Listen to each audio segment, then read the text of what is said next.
You're good. Hello and welcome to episode 68 of the Brew podcast. I am Kyle Carr and I wanted to give a brief introduction into everything. Obviously, this past week has been a monumental week for Milwaukee Bucks basketball. They won a couple games earlier in the week, but the bigger story was their strike and refusing to play in the initial game 5 and deciding to go on strike. And when they went on strike, they had a list of demands and it shook up the whole league, caused not only other NBA games to go on strike, but also Major League Baseball. The Milwaukee Brewers followed suit.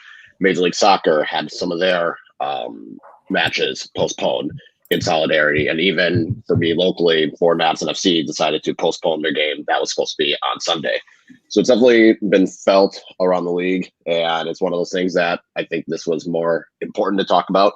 Obviously, the Bucks did win on Saturday, which was a good thing, and they won the series 4-1. But we're going to specifically talk about this strike and the impact of it and some of what's going on. So, thankfully, Adam has joined us as well. But we also have a guest, and we are going to have Dan Schaefer, who is the writer for the Recombobulation area, which I just want to say one of the favorite things I've ever heard. And for those that aren't aware of it, the Recombobulation area, famous in the General Mitchell International Airport in Milwaukee. So, Dan, thank you for joining us. Yeah, hey guys, thanks for having me on. Really appreciate it.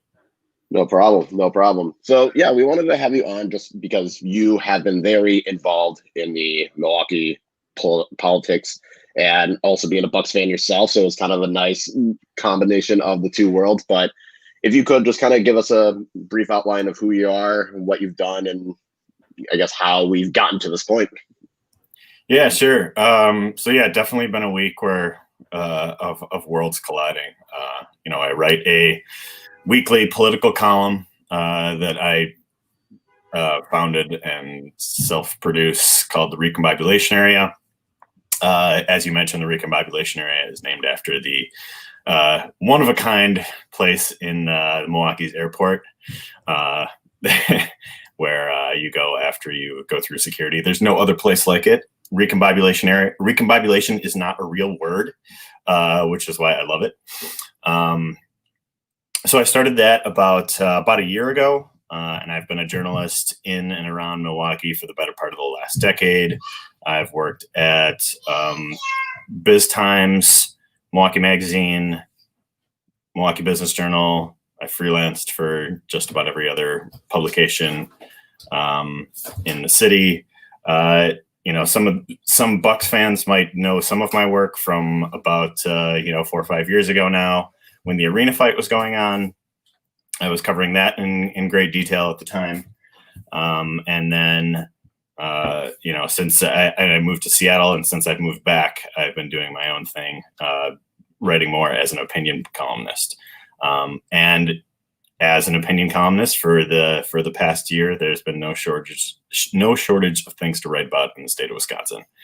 And more often, a frequent topic that I have been writing about, because it is so important and it's because it is in such a spotlight, is the Wisconsin State Legislature. And so, as George Hill and Sterling Brown read the statement on Wednesday afternoon, calling out the Wisconsin State Legislature for their inaction. I heard that. I was, almost jumping up and down, because it's exactly what I've been writing about, what I've been tweeting about, what I've been covering these past few months, as we are experiencing this simultaneous pandemic, recession, historic protest movement. And in that time, the Wisconsin State Legislature has not passed a bill in more than 135 days. They have not met in session to debate a bill since April 15th. For some context for basketball fans here, that is before The Last Dance aired. So that was a while ago. So they're calling out this inaction, and that is inaction not only on issues of police accountability and law enforcement reform that has been in the spotlight, obviously, for the past week here, but that's inaction for everything that's across the board in action on COVID response, on the economy, on unemployment, on everything. So it's something like I mentioned, I've been writing about a lot. And I was really encouraged to see the Bucks highlight that as part of their message. Yeah, it was definitely when they called that out specifically, that caught my attention, because I think a lot of people were wondering what the statement was going to be and what was going on, because during that time there wasn't much background on what was going on when the players didn't show up. So it was definitely, when they called out Voss and Fitzgerald specifically, I was very happy because I just despise both of them. So, but Adam, for you, obviously you're in Philadelphia, so you haven't been around Wisconsin as much. So what were your thoughts on the strike when you were first hearing about it? It's interesting. Yeah, like you said, I mean, I'm certainly not as plugged into Wisconsin politics are going on as I used to be. I think I think for a lot of people, probably like a lot of people, it was a flooding over me of emotions, kind of like, you're in that state where you realize something kind of historic, not just kind of, but is historic, is happening, and you're not quite sure how to process it. I think that was, I was just overcome, like a lot of people, I think, with pride for the Bucks for coming out and making this statement and not willing to come out on the court. And I think the more the details have trickled out, the more amazing I think it is, just in its statement, based on, it sounded like George Hill decided he wasn't going to play that day. And then from there, it kind of snowballed. And I don't know, I think that was probably the coolest thing, is seeing how the entire team rallied behind them, Kyle. And then obviously that spread to other sports as well. Yeah, I kind of like what I mentioned. I didn't know what initially was going on, because as it comes out, it's really only the players and the coaches that knew. The front office didn't know. The Orlando Magic didn't know. So to have them do that, and for context, there really hasn't been something to this effect. I mean, there have been strikes and there has been, non-playing, whether it's the NFL or Major League Baseball, but really for the only time that you can think of where something like this, it's more of a sudden change, was in 1964 for the All-Star game in the NBA. And then in 1968, Major League Baseball decided they were not going to play for Martin Luther King Jr.'s funeral. So there really isn't much that anyone has ever done in terms of, we're just not going to play. And it was a last-minute decision, and the Bucks were willing to take a forfeit. And when you think about it, it's a playoff game. Yes, they're still up 3-2, but at the same time, if you're willing to just automatically take a loss, it definitely is something to stand out. And one of the things that I noticed when it was also being reported was the Bucks were deciding to talk to Josh Call, who's the Wisconsin Attorney General, Mandela Barnes, who's the Lieutenant Governor. So, Dan, what were your thoughts in terms of how the Bucks went about contacting those two, and just how they handled everything when we really didn't know what was going on? Right. Yeah. I mean, from all the reporting I've seen, it seems like it was an emotional decision. I think we all saw the interview with George Hill earlier in the week. And, he really being the catalyst in all of this. It was, like you said, it wasn't this kind of pre-planned thing. It was something that happened in the backyard of where they play, the shooting in Kenosha. And so they obviously had an emotional reaction to that. And I think, as we all did. I think it was a really powerful moment to just kind of let that emotional reaction lead, which I think is what, Hill was quoted as saying, or I don't know if it was quoted or reported somewhere, but as saying, he wasn't trying to push anything on anybody. He was just going to decide not to play that day. And then things kind of domino affected from there, and then the rest of the team. So I think, I think it was just such a powerful decision that they made. And the way that they, kind of came out and presented their statement and said, this is what we have to say. It just made it that much more powerful, because they clearly put some real thought into it and wanted to call some people who were directly involved with the decision making, and who were people in positions of power who they could get on the phone. And so I'm sure there's, a lot that happened in that room that it was, a powerful and emotional scene, I'm sure. But they came out of it and they stood proudly and said what they had to say. And I think we're already seeing, in terms of the league-wide push to turn arenas into polling places, we're seeing movement. I don't know if we're seeing the movement that everybody wants to see immediately, but we're seeing something. Yeah, it's definitely they had a players meeting and decided with the league on mainly 3 action items, one of them being that any city where the league franchise owns and controls the arena property, the teams were going to host those as in-person voting locations for the 2020 general election, which can specifically be really helpful with the size of those places. It can allow that, even though with COVID still out there, it can give them more of a chance to have a more socially distant way of doing it. The other thing is the NBA and its players will have immediately established a social justice coalition with representatives from players, coaches, and the governors. And that can cover a broad range of issues like access to voting, promoting civic engagement, trying to make sure there's meaningful police and criminal justice reform. And then the third thing was that the league will work with the players and the other network partners to create and include advertising spots in the remaining playoff games dedicated to promoting a greater civic engagement. Kind of already were doing parts of that with letting players have, a name or a cause on their jerseys. They had Black Lives Matter on the court, but it's definitely something that, to me, Adam, that's 3 things that they were able to agree on and relatively quickly, considering they had a players meeting that Wednesday night. And then Thursdays when some of this news started coming out in terms of plans and what to do moving forward. So what were your thoughts on all of that happened?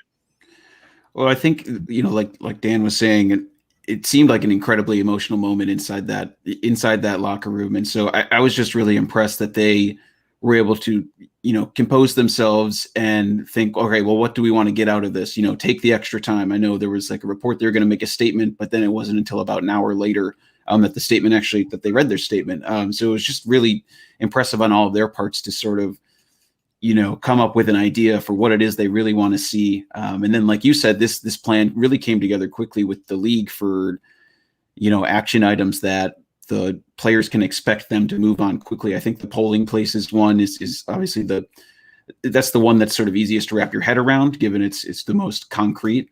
And the Bucks were already planning on using Fiserv Forum as a polling location, but I think, given, I'd be interested, Dan. There was a lot of coverage over the April elections that went on in Wisconsin. The shrinking of polling places in Milwaukee. Obviously Fiserv Forum was maybe already going to be a polling place, but what kind of impact do you think something like that, expanding access to voting would have in the Milwaukee area?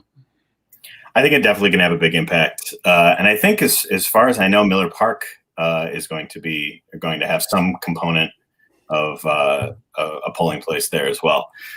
So I think, getting people engaged with the process and getting people to the polls and making that an easier process, especially given the challenges of the pandemic, I think is an incredibly encouraging thing.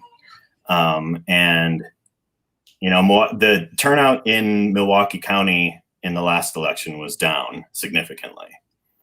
So from 2012 to 2016, turnout in Milwaukee County dropped more than any other county in the state. And it was 7.5% went down. And obviously that makes a huge difference. You lose, 7.5% of voters in the most populous county in the state, and in a state that regularly decides presidential elections within less than 1%, which has happened 3 times in the last 20 years. That's gonna make an impact. And the more people you get to the polls, the better and more healthy your democracy is. And so by opening up the process, making that, planning ahead to create a safe environment for people to vote instead of kind of haphazardly doing so, as we saw in April, it's going to make a big difference. It's going to allow people to go to the polls who may not have otherwise. A lot of people in April had to make the decision between, exercising their right to vote and protecting their own health. And I think, we saw lots of stories come out in the weeks that followed that, people who had health conditions chose not to go to the polls because they didn't want to risk it. And because there were so many issues with absentee ballots. Maybe this, with Fiserv Forum, with Miller Park, with other places being open in a planned, safe environment, and can get more people to the polls, get more people engaged in the process. And that can only be a good thing. Yeah, it's definitely interesting. I remember in April with everything that was going on, and there was back and forth on if there was going to be an election or not. And I was lucky enough that I was able to send an absentee ballot, but it's also kind of tough where if people don't know about getting those absentee ballots, then they might miss the deadline, or they might not understand where do they need to send it out. And it does make it tough where you're put in a position of, do I risk my health to put in this vote? And especially it's April, so weather-wise, you might also have to face that factor. I think it was storming that day as well. Yeah, there were people in Milwaukee in thunderstorms outside of Milwaukee. So then you're adding that risk to it. You're in a thunderstorm, maybe get struck by lightning, maybe get a cold after it, and then you still have this COVID situation. And now with Miller Park, with Fiserv Forum, it's going to be November. It's going to be cold, but hopefully this at least gives people more confidence to feel safe when they're voting. I think with everyone deciding with the mask mandate, how long that is still in effect, we don't know. But I think between a safer place to vote and the mask mandate, I think those are going to be some of the changes that will help. And yeah, especially in Milwaukee County, where it's kind of like them and Dane County are the two where if they hold strong, then the state normally goes more on the liberal side. And then you still have some other pockets where it's kind of a toss up. So I know at least the DNC will be hoping and trying their best to get that happening as well. But one of the things I also wanted to mention with the players meeting is that Wednesday night, it seemed like as more reports come out, there are definitely players that were upset with the Bucks deciding to go on this strike on the last minute and not consult with anyone. Most notably, it seems like LeBron James was one of the main people that was unhappy with it, even though it sounds like the players did support it, but there were definitely those that were not happy with the way it went about. And then when the league did a vote on whether to continue play or end the playoffs, only the Los Angeles Clippers and Lakers had decided to just end the season. So did that stand out to either of you in terms of how now all these reports of how the players reacted or the teams reacting? Was there anything that stood out to either of you about that? I guess I was a little surprised that there was some of that chatter coming out of the players meeting. Maybe not too surprised, given they all kind of went down there with the understanding that they would be able to use their concerted effort together to make a more powerful statement. And so when one team is doing it and it looks a little like it's all sort of just coming together real quickly and it's not one concerted effort, I can be somewhat sympathetic to that. But I felt a lot more strongly about some of the statements that have come after. I think Wes Matthews, said some really powerful stuff about how sometimes you need to just act for change. Change isn't always, planned out. Sometimes it has to be organic. I guess I was very much along those sentiments that I think the Bucks, just given the tenor in that locker room, it felt like it was sort of a snowball effect. And I was glad to see the players all, if it sleep on it and then all seem to come together so that the next day they seem to all have behind, the one concerted effort. Yeah. What about you, Dan? Yeah, it's super interesting to see kind of the mechanics of all of this, right? But I think you also heard some reports, I think, of Jaylen Brown in particular kind of standing up for the Bucks and standing up for the decision that they made. And I thought that was really encouraging to see because, this happened in the Bucks' backyard, and they have not exactly been a quiet franchise on these issues. And, coming from Sterling Brown, who he himself being a victim of police brutality in Milwaukee. I think, this all happening right down the road in Kenosha, the Bucks are the team that should be leading the charge on this. And I was thinking about this too with Sterling Brown and George Hill kind of being the main guys leading this. They're both from the Midwest. So George Hill's from Indianapolis, Sterling Brown's from the Chicago area. They have experienced, what it's like to grow up in this part of the country being a Black man. And they have experiences to speak to what's happening in their backyard in Minneapolis, in Milwaukee, in Kenosha, that some other people might not. And I think that's a powerful thing too.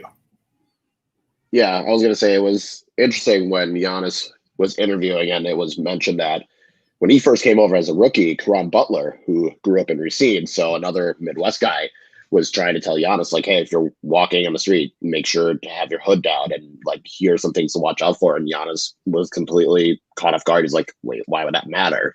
And I think that's kind of something that for a good chunk of these players, whether they are in the Midwest or in the South or Northeast or the West, it's still with Black players, they've gone through not only being profiled, but also having to have those thoughts in the back of their head. And, you always hear about players where their parents or a sibling or someone's always just telling them, make sure to be careful and make sure to be careful.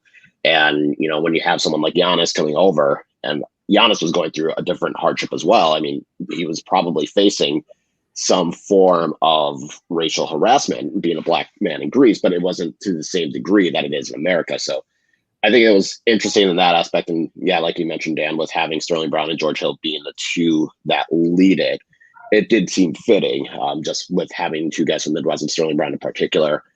He's been through something like this, and he's still pushing, he's still fighting the Milwaukee police department about it. But when Milwaukee Bucks decided to tell the state to take action, it looks like they've gotten some things in motion because of it. So Dan, if you want to explain kind of some of the things that Milwaukee and I guess the state of Wisconsin have been trying to plan in terms of Evers calling special sessions and stuff like that. Sure. So Friday after the Bucks protest, after a kind of a day of silence from everybody on Thursday, the Senate Majority Leader Scott Fitzgerald released a statement saying that they were going to open the session. I think a lot of people took that as, hey, the Bucks made this immediate impact. So I'm going to rewind back to Monday, less than 24 hours after Jacob Blake was shot by Kenosha police, Governor Evers called a special session on police accountability and reform. So the wheels were already in motion for this special session before the Bucks held their protest on Wednesday. So, as is often the case in the state legislature, there's some conflict between leaders like Fitzgerald and Assembly Speaker Robin Vos with Governor Evers. So there was, some back and forth about what was going to happen with this special session, and the state legislature under their leadership has done basically, they're required by law to open the special session, but they're not required by law to do anything. So what they have done in the past with special sessions that Evers has called is they'll gavel into the session, say, okay, the session is open. And then seconds later, they say, okay, the session is closed, and gavel out. They did that last fall when Governor Evers called a special session on gun violence prevention to advance some bills on background checks and a red flag bill for gun violence prevention. And they also did the same when Governor Evers called a special session to move or make changes to the April 7th election that we had been talking about. So the expectation, as it has been since, the issues of police brutality and accountability have been raised in these last few months, is the expectation, as I reported in June, is that they would gavel in and gavel out of a special session on law enforcement reform again. In the immediate wake of the murder of George Floyd, I talked to State Senator LaTanya Johnson, who represents Milwaukee, and she is one of the co-sponsors of a package of bills that has sat on the shelf for 3 years about law enforcement reform. She and a number of other Democratic legislators wrote these bills after doing some research and a long process in response to the killings of Dontre Hamilton in Milwaukee and Tony Robinson in Madison, which happened in 2014 and 2015. So these bills have been in process for quite a long time, and Republican leadership has ignored them for quite a long time. The bills were first introduced in 2017. So after the killing of George Floyd, Johnson and some of the other Democratic legislators said, "Hey, let's bring these back. Let's bring these to the floor. Let's vote on them." Tony Evers said the same on one particular bill, and then a few weeks later, on Juneteenth, had asked the Republican leadership to say, "Hey, we want to come at this in a bipartisan way. We don't want issues of race and police accountability to be strictly partisan. We want you to come to the table." Lieutenant Governor Mandela Barnes was part of that push as well, but they did not call a special session. So I think a lot of people were hoping that they would call a special session. The Legislative Black Caucus in Wisconsin, all Democrats, were asking for Evers to call a special session. He didn't. So that brings us to this past week when he did call the special session. It was on those same bills that he had, opened up to the Republicans to kind of discuss at that time. So coming back to Friday's statement from Fitzgerald, and stop me at any point if this is getting a little bit too garbled and confusing, but coming back to Friday's statement, so he said that they would open the session that Evers called for, and they are legally required to open this session. But it sounds like what's going to happen, based on reporting from Wisconsin Public Radio, and I think some back and forth on Twitter with the Brew Hoop account, it sounds like what's going to happen is they're going to gavel in and go home. So I think people who are expecting to see a vote on any of these police accountability bills, or even debate on these police accountability bills, are going to be disappointed, because I think the expectation is, and I think somebody from Fitzgerald's staff was quoted in Wisconsin Public Radio as saying, this is a procedural measure. So I think what's going to happen on Monday is Fitzgerald and the Senate leadership are going to gavel into the session, and they probably will not do anything further than that. So it won't be a full gavel in, gavel out the way we've seen with some of these others, but I think it's going to be a gavel in and go home.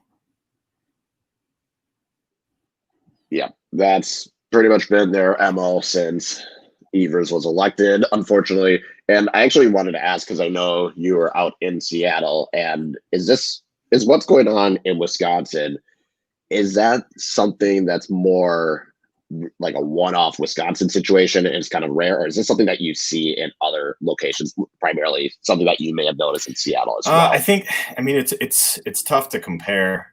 I'd say one thing though is that the Wisconsin state legislature has more power than perhaps the Washington state legislature does. Mm-hmm. Just with the way that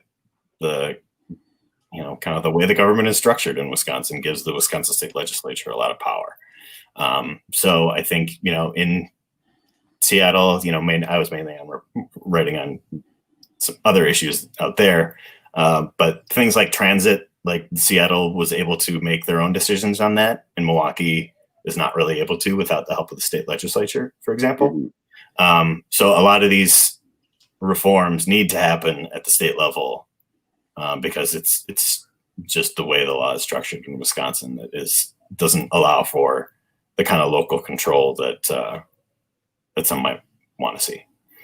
Yeah, that's fair. And I guess with this session, that'll probably just be gavelled in, but not much will happen. What are some of the things that people, whether they're in Wisconsin or out of Wisconsin, can do to try and keep that message going and keep these people accountable? I think people need to continue to contact their legislators to let them know that they want to see these bills debated and passed, and they want to see action from the people that they elected to put in office to take action. It's a strange thing also with the way the legislature works, where when they're not in the general session, they're not legally required to do anything. And so that's why part of the reason we've seen this in action these past few months is because they don't have to show up. So like the governor can compel them to show up with the special session. The legislature can call what's called an extraordinary session to show up and debate certain bills as well. And so I think,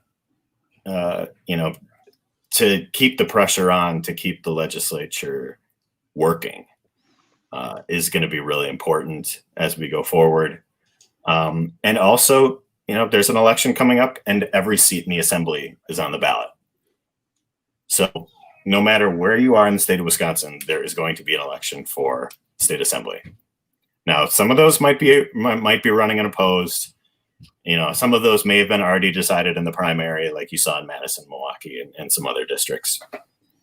But every seat is on the ballot. And, whether you're new to understanding the state legislature or if you've been reading about it for years, I think this is a crystallizing moment for what the people in power in the legislature stand for. And if they stand for continued inaction, then it's going to be on the people to show up in November to let them know that they won't stand for that. And so I think, Brew Hoop published a piece saying to contact Assembly Speaker Robin Voss, Senate Majority Leader Scott Fitzgerald, and Assembly Majority Leader Jim Steineke. Those are all people that you should be contacting if you want to see these bills move forward. But I think you should also look in your backyard too, no matter where you are in Wisconsin, to contact your assembly representative, contact your state senator, keep pushing things forward.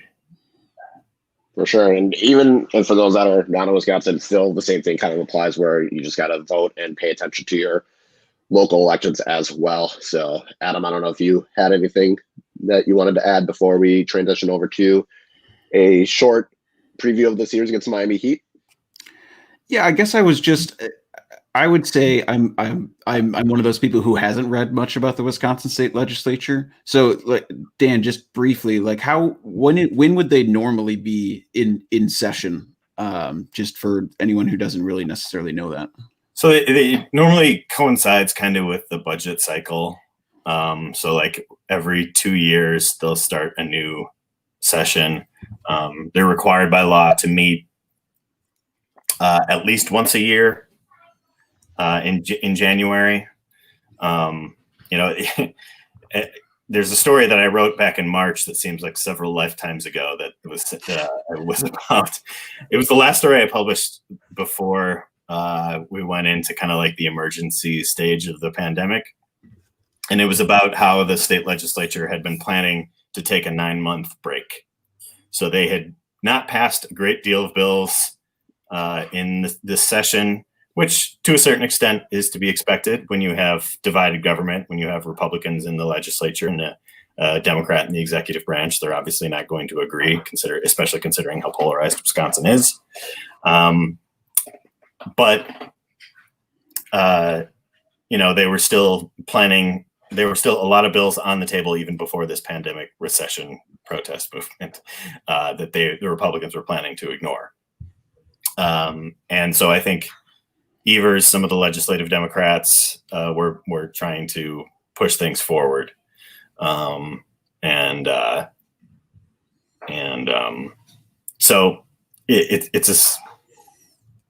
so even going back to that, they were planning on not doing a whole lot,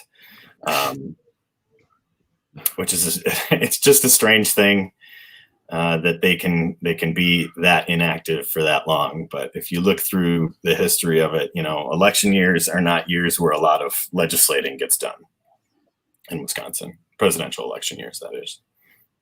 Yeah, I was going to say, I feel like even last year they were still meeting very infrequently, but I think everyone that has been following the political scene in Wisconsin kind of had an idea this would likely happen since the 2018 election, in which right after Tony Evers won, that's when the lame duck, stuff was starting to come about where they're trying to strip Evers and Attorney General Josh Karl's power. So I think even back in the fall of 2018, you kind of saw there was definitely going to be a lot of distant and kind of a non-relationship between the legislature and the executive branch. So it's definitely weird, and yeah, contact as many people as you can, I guess, is my parting message. And I think I think it's important to, if you're coming fresh to the Wisconsin State Legislature, any extra attention, fresh eyes on what they're doing is going to help people see what kind of damage that they've done. You can take any number of issues that they have control over. Another one for Milwaukee that they have control over is whether Milwaukee is able to raise its sales tax. So a lot of people want, like County Executive David Crowley in Milwaukee has talked about the need for new funding sources, especially with what's happening in COVID. Milwaukee can't do that on its own. It needs the state legislature to be able to make that decision. And so many of these issues are so intertwined. I think the more people recognize what's going on in the state legislature, the healthier we'll be in kind of understanding what the issues are, what the problems are, what people need to be paying attention to. And like I said, with the election coming up, if you're in the Milwaukee area and if you live in the Milwaukee suburbs, there's a lot of districts that are real swing districts in places like Wauwatosa, places like Southern Ozaukee County. Some of these districts that have gone from red to blue and blue to red over the past few elections are going to be extremely important. And so if you're in those districts, look up those races, pay attention to them. I'll be writing about them these next few months too. So. Perfect.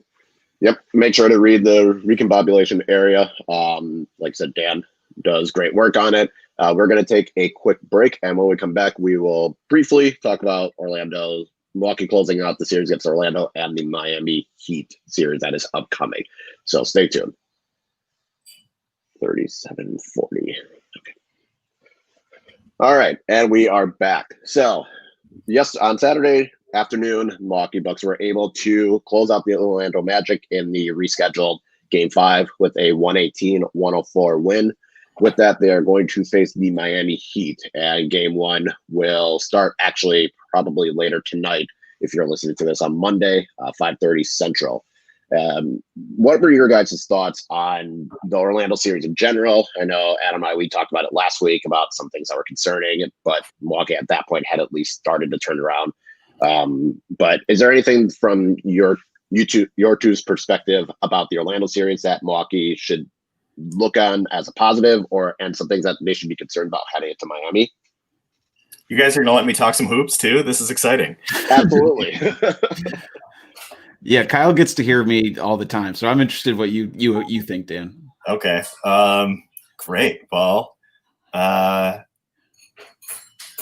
think it's going to be a really fun series against the Heat. Do you want to talk about the Heat first or the Magic first? I'm sorry. We can briefly touch on the Magic. I feel like there's not much that needs to be said for that one. Yeah, I feel like as soon as at any point where they really were taking things seriously, it was not a particularly close matchup. And I think a lot of people have talked about what's really concerning. A lot of people have focused on the defense. I'm a little bit more concerned about the offense. I'm a little more concerned about finding that consistent third scorer, so it's not so much on Giannis and Middleton. What do you guys think about that? Yeah, I'm more concerned about the offense because, as we saw with Chris Middleton, at times when he is bad, Milwaukee's offense can't do much of anything. And with the Miami Heat, they're most likely going to put up a wall that was better than anything Orlando tried doing. And they got guys like Bam Adebayo and Jimmy Butler and James Johnson. They have guys that can stay with Giannis as best as they can. So it'll be interesting to see who that third scorer will be. We thought it could be Brook Lopez just based off of how he was playing in the bubble. Maybe it's Eric Bledsoe. He might have a little bit of a better matchup this time around. I am concerned about the turnovers, just because that's, I think, where they're going to want to slow the pace down significantly.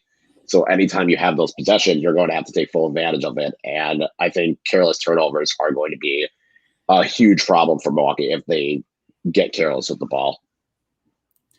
Yeah, I think the number one question going into the second round series is 100% still going to be Chris Middleton. Annoyingly, he's such an easy target, but he just hasn't played like he did in the regular season. That's about as simple as you can get it. He didn't really play like he has in the regular season so far. He's going to face much stiffer defenders in the second round. I'm excited for him to rekindle his rivalry with Jimmy Butler in the second round. If anyone remembers a couple years ago, I think it might have been I think it was a playoff game where he slammed the ball right over Jimmy Butler's face, which was fantastic because Chris Middleton doesn't slam it very much. But that was a great play. So I'm with you, Dan, that the offense is probably going to be a big question. And I think especially if you just sort of go down the line, you look at what the team was like last year. You have, Giannis top dog, Chris Middleton played really well. And then you hope it's Eric Bledsoe last year, but he was kind of iffy. So Brook Lopez has to pick that up. But you don't have a guy like Malcolm Brogdon eventually coming in who is sort of raising the floor of your team. So you're going to need guys like George Hill, Pat Connaughton, maybe Dante to try and contribute consistently. So I feel like that sort of second wave of the Bucks is going to have to be even better this next round, especially given how deep the Heat are as well. Yeah, and for context, Milwaukee has played the Heat 3 times this year. Miami won 2 of them. The first one was an overtime win against the Bucks back in October. Milwaukee had a significant lead in which they lost, so that was unfortunate. The second game was not too long before everything shut down, but that was a ugly 105-89 loss that the Bucks suffered. Offensively, they were just lost. And then the third game was in the bubble, in which Milwaukee won 130-116. Granted, Miami did not have Goran Dragic or Jimmy Butler, and Milwaukee had needed a substantial comeback in the second half. So Miami seems to be the hot team that everyone wants to pick as beating the Milwaukee Bucks. I'm sure there's going to be some analysts in the national media that are going to pick Miami. I think I look at it this way. If you can contain Duncan Robinson, Kendrick Nunn, and Tyler Hero, you could win the series. Because if those 3 in particular, because of how well they've been shooting the ball and how frequently they shoot the ball, they're kind of the ones where if those shots fall, then Milwaukee's in a lot of trouble. Yeah, who are you most worried about next round, Dan, again with the Heat? Who like troubles you the most on the Heat roster? Yeah, I think it's the shooting. I think it's the guys like you mentioned, Duncan Robinson. Even Dragic can get hot from the 3-point line. But I just I worry about. Honestly, the guy I'm most worried about with Miami is Eric Spoelstra. He has always seemed to put a really good scheme in front of Giannis, no matter the personnel that they've had there. And I think they have better personnel now than they've had in a few years. And even, back a few years ago when the Heat were kind of this middling team, Spoelstra was able to put guys in front of them to defend. So I think it's weirdly going to be, kind of a tough defensive series. These are 2 really good defensive teams. And if the Heat can keep Giannis out of the paint, and if the Bucks can slow down their shooters, it might not be the high scoring type of game that we're used to seeing in the NBA these days. I think it's going to be a tough defensive series. Yeah, it's definitely. I am worried if Kyle Korver plays and Spoelstra specifically runs plays to target him. That is my biggest fear. Yeah, I agree. Eric Spoelstra being able to outcoach Bud is. I feel like it's going to happen, but that's definitely something I'm afraid of. What about you, Adam? Yeah, the matchups are certainly concerning. I think Korver's a really interesting guy to watch. We all saw he was able to get play, obviously, in the first round, but we all know how he was basically yanked from the Jazz rotation last year. And that was under Quinn Snyder, who was, sort of in that Spurs coaching tree, acolyte under Bud as well. So I'm really curious to see how Bud handles that, particularly the rotation this time around.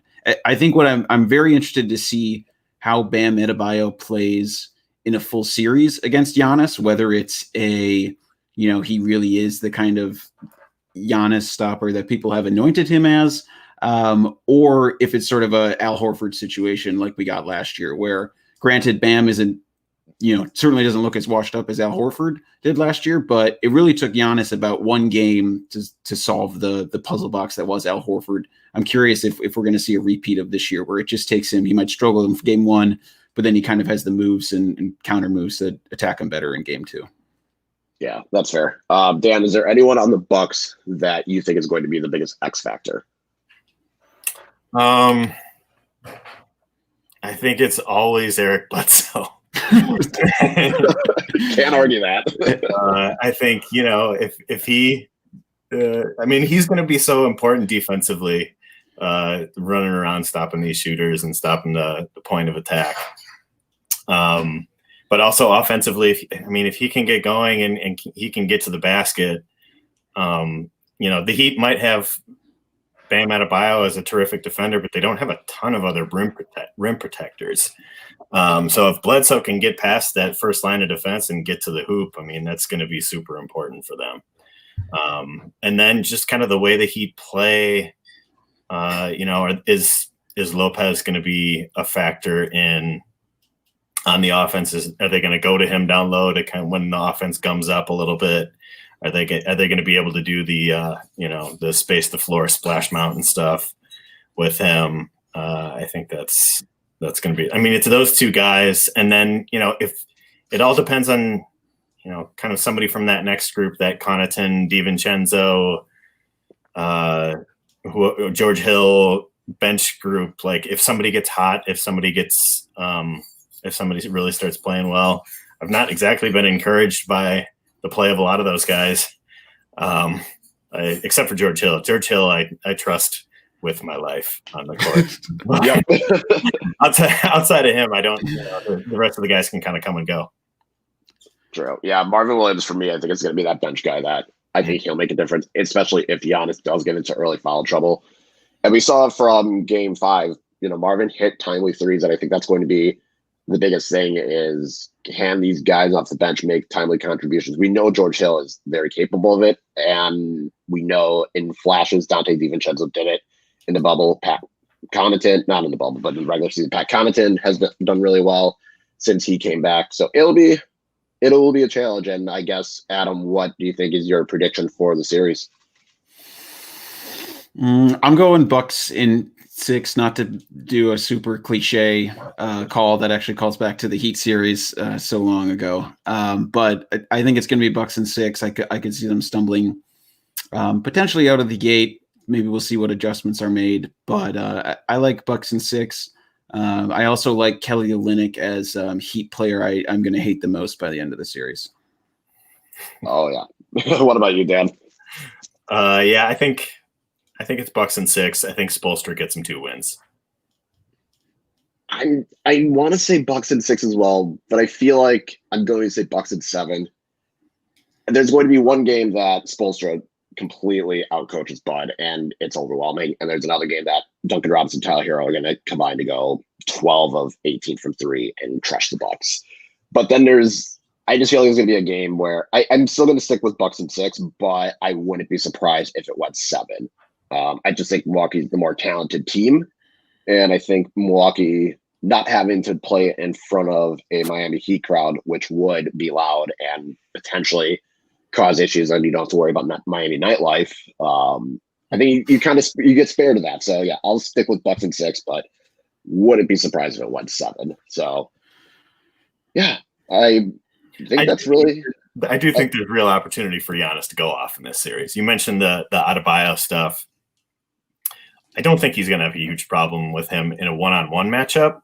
And I think the one thing with the Heat, is I kind of touched on before, is they don't have that rim protector on the back line of defense. And some of the teams that have been most successful against Giannis have had, a big wing defender and then that back line of defense. You think about Kawhi Leonard and Marc Gasol. So if Odd Bio is going on Giannis one-on-one, I'm extremely comfortable with that matchup. If they're going to have to double and Giannis is going to have to move the ball and rely on, I don't know, just as an example, Eric Bledsoe shooting the ball, then I'm a little bit less comfortable. But if Giannis is going to dominate anybody one-on-one. Yeah, that's also true. And I'm not worried about Kelly Olynyk as a rim protecting big. So that at least eases my concerns. I'm just worried Kelly Olynyk's going to do some kind of dirty play. Almost in Yeah, Michael odds of Smart that category.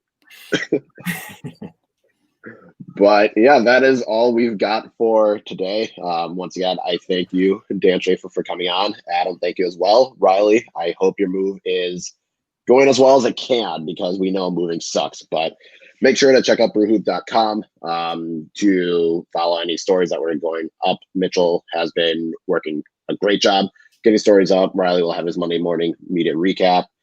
Brian will have more of his Bucks film room coverage. Dan, if people want to find you on Twitter, what is your Twitter handle for them to look up? I'm at Dan R. Schaefer, and Schaefer is spelled Schafer. You can also find me at the Recombobulation area. I publish the newsletter on Substack. It is free to subscribe to get the newsletter in your inbox. And there also is an option to become a paid subscriber to help grow this new publication that I'm working on. For sure. I am a paid subscriber, and I can vouch it is great content. And again, if you're really curious what's going on in Wisconsin, it's one of the best places to go. So with Adam and Dan, no problem. With Adam and Dan, I'm Kyle, and we will see you next week.